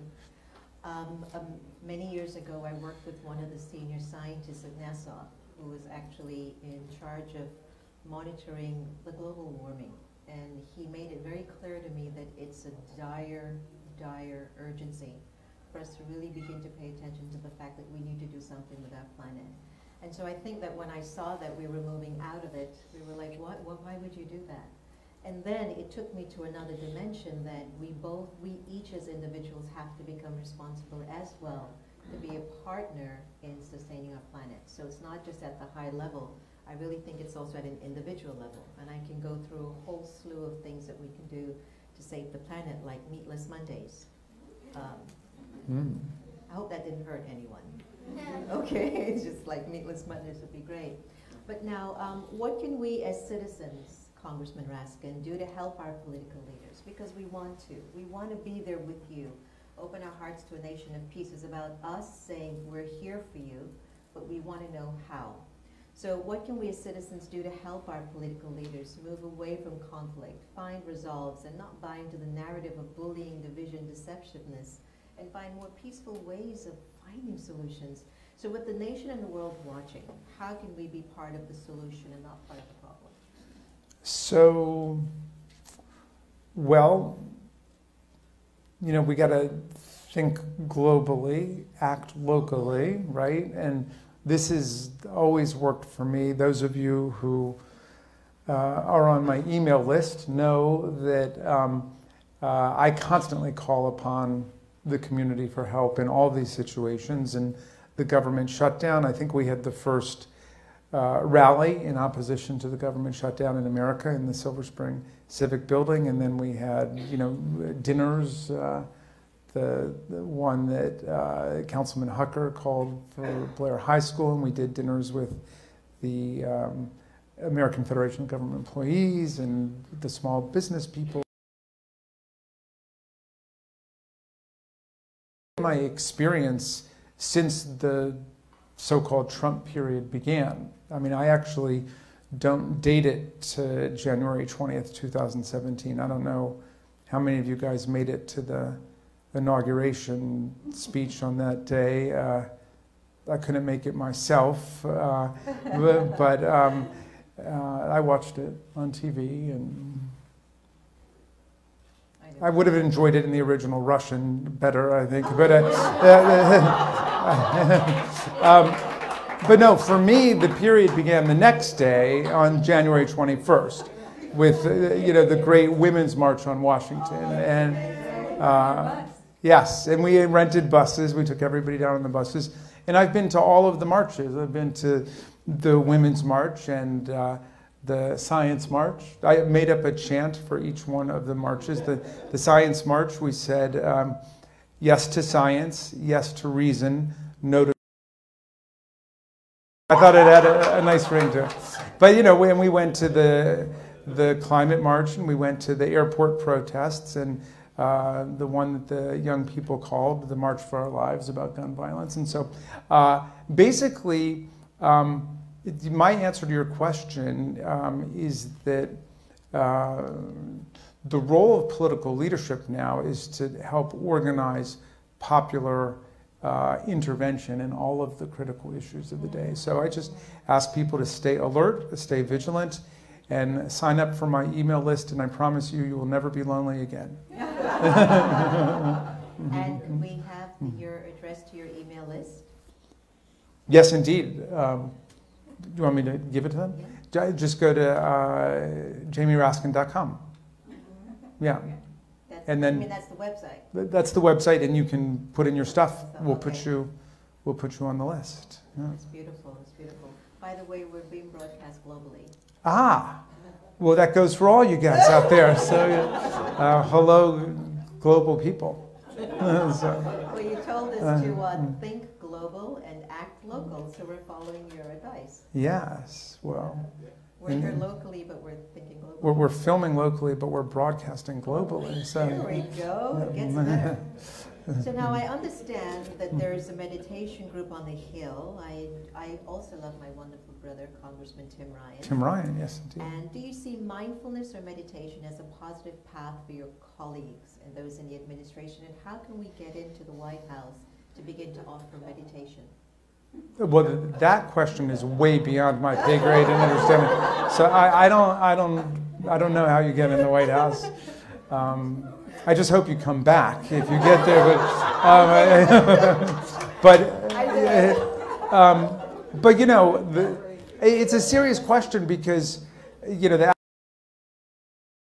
schedule when they come in the morning, and it's chopped up into 87 different pieces, and you go here for 5 minutes and here for 7 minutes, and a lot of people get to the point where they don't even write their own speeches. Somebody hands them the thing to say, or they won't speak extemporaneously because, God forbid, they say something that's not approved or authorized by whoever does the authorizing and approving, you know. And so it's kind of the opposite of mindfulness. You know, mindfulness requires you to be present in the moment and engaged with whatever's happening, as opposed to pre-scripted, that is just reading from a script that somebody hands to you. So I've tried to resist all of the prescription so I can stay as mindful as possible. Oh, that's wonderful. Well, you know, we have two organizations with us, the Love Button, the Global Love Button Movement, and we have the Global Pods. And one of the things that we're hoping to do is to be able to initiate a consistent narrative in Congress for every member of Congress to have a love button, Oh, a love button. Yeah, Okay. because can you imagine when you're yelling at the other side, the GOP, and you're doing it lovingly? No, we're not going to vote for that. It's a whole different cup of tea. Yes, we'll get that. So you can see it's a whole different cup of tea, and so we'd like to officially inaugurate your future love form in the Very nice. chambers. Well, thank you for my love button. Let's hope it seeps through, gets to my heart. So there we go. I don't think that's going to be hard for you, Congressman Raskin. All right, so do you ever feel afraid about the direction that America's going in? Yeah. You do? Well, but I mean, the thing is that people have to remember that lots of people feel this is the can't be right. I mean, we lived through a civil war where But we didn't have technology, so the energy wasn't like collectively going around the place at the same time with millions and millions of people. That's what concerns me, the vibrations that's being spread collectively on a daily basis. right. I mean, it's true that the means of mobilizing hatred and anger and evil are quite extraordinary now, but the means of mobilizing people's love and people's compassion and people's solidarity are equally powerful. And it's a struggle, there's no doubt. But we've lived through very hard times. I mean, you know, African Americans in our lifetime lived through periods of intense violence and hatred through Jim Crow and American apartheid. And there were periods of Great Depression, and you know, we've seen lots of violence, and we've, you know, the Civil War was a period where the Republic came apart, you know, and our first great Republican president, maybe our last great Republican president, Abraham Lincoln, saved the Union and defended the government against attack, you know. And now we've got a president who is polarizing the country, shut the government down. It's kind of the opposite. So, but at the same time, you know, we saw a tremendous outpouring of public energy and engagement in the 2018 election. The Democratic Party won back the House of Representatives, won 40 seats, and won by more than 10 million votes. So that was a watershed statement of how people are reacting to all of these dark authoritarian impulses that have been released in the public. But I think that there has been a demolition of critical thinking skills in large parts of the public, and an unleashing of these primitive impulses, and it's scary for people, there's no doubt. Yeah, what always concerns me is the fact that I'm aware that so many of us don't have discerning abilities, that we're still struggling to be able to decipher what is light, what is gray, what is dark. And the fact that some of us are actually taking advantage of that, it bothers me at times. Being a Jewish American and knowing that it's been 74 years since the horrific loss of millions of lives by a soul with a tremendous amount of hate, are you ever concerned that America could even head back in that direction? And because I get concerned, because I see this, and in what way can we really move the narrative away from that? Well, you know, I choose to focus on all of the magnificent social movements that have transformed our country and that America's been in the forefront of. You know, those are the things that give me great hope and inspiration. We are, those of us who are alive today, who have the great fortune of being alive in this century, we are the heirs to the great civilizing movements of the last century, the civil rights movement and the women's movement and the peace movement and the human rights movement and the labor movement and the LGBT movement, these movements that have transformed and enlarged and opened America up. And our grandparents were the ones, or great-grandparents, depending on how old you are, who fought in World War II. And there was no confusion as to which side they were going to be on. They didn't look at the struggle against Nazism and fascism in Europe and say, there's good people on both sides. They understood that one side was fighting for human dignity and freedom and human rights and democracy, and the other side was fighting for authoritarianism and fascism and death. But those are, my grandfather, my great uncle, these are, everybody in this room, I assume, most people had people in their family who fought in these movements, who fought against fascism. And so when that terrible, terrible event took place in August of 2017 in Charlottesville, Virginia, I knew that by virtue of the public's reaction, that America was not going to fall for that because of who we are and who our parents are, who our grandparents are, and what our families did to get America to where we're going. So why would anybody want to move in the opposite direction? Why would anybody want to march under the Nazi swastika or the Confederate battle flags in the 21st century?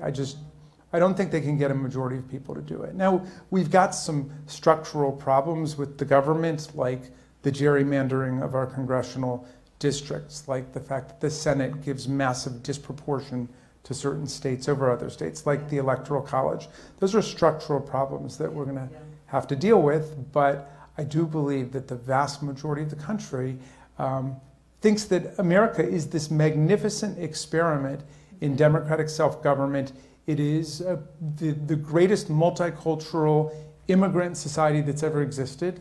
We know that not everybody was an immigrant because of slavery and the fact that African Americans were brought here against their will, and of course the Native Americans were dispossessed at the beginning. But even with those traumas and those crimes that took place, still, if you look at what America is today, we are a great multicultural democracy, and I don't think we're going backwards. Excellent. Big hand of applause. So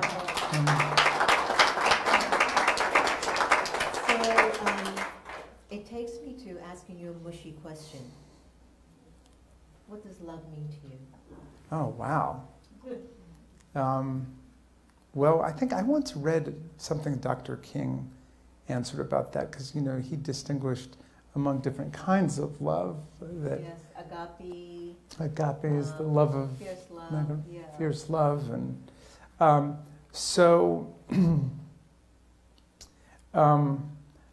I suppose you could divide it up like that. Like there's love at the broadest level. That there is love of humanity, which I think we all aspire to attain to. And like the greatest leaders have certainly, King, I think they did that. They really gave their lives for the improvement of all humanity. That's why they offer such enduring, imperishable examples for what it is that can be done.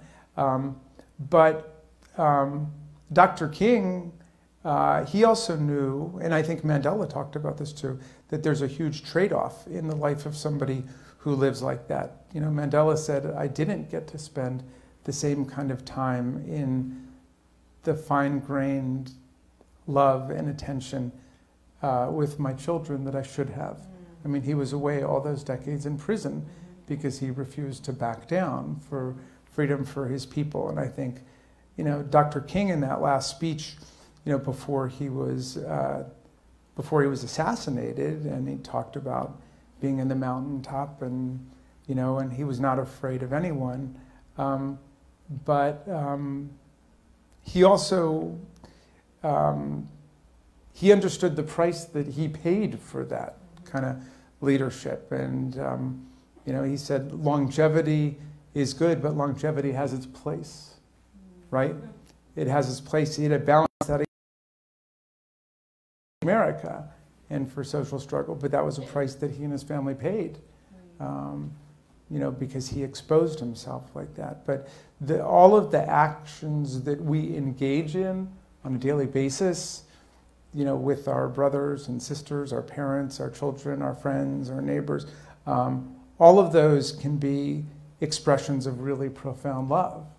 And the hope of democracy is that people can lead their lives with rules and structure. So if you just want to go ahead and lead your life and obey the law and respect other people's rights and have them respect yours, you can do that. But you also have the opportunity to take a big step beyond that and to live your life with real love and compassion. And, you know, we've got our First Amendment, which has allowed 1,000 flowers to bloom in terms of, you know, all of the great religions and the great spiritual and ethical and moral practices that grow up. And that's part of the magic of America, that we've got this free market in ideas and emotions that's out there, and people can say, I think I've got it. I think I see a pathway.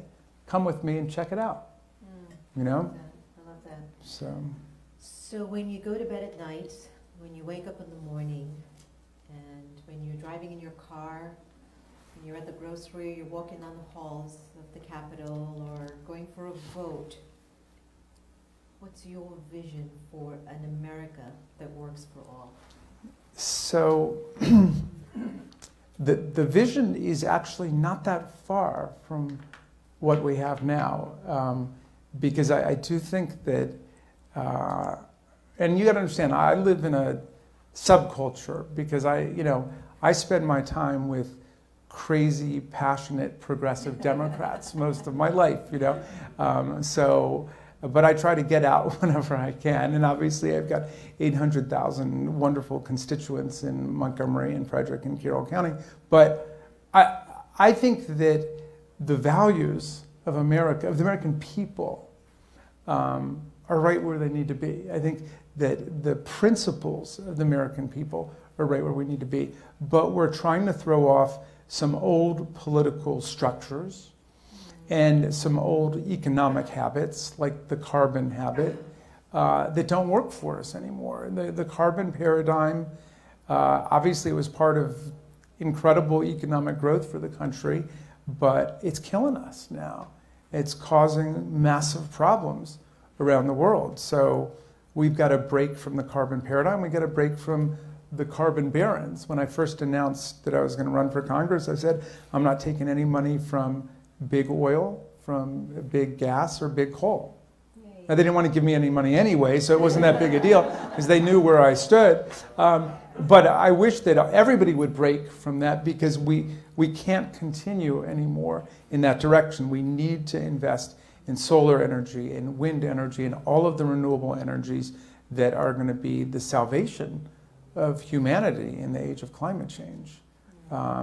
So I think that we should think of ourselves as first responders on behalf of the planet, on behalf of our country.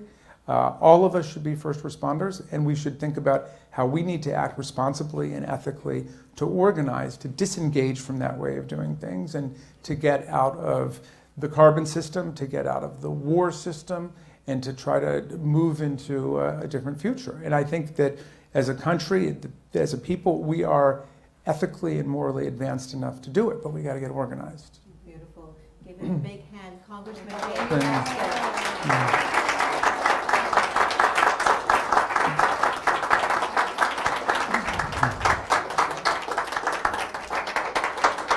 Thank you very much.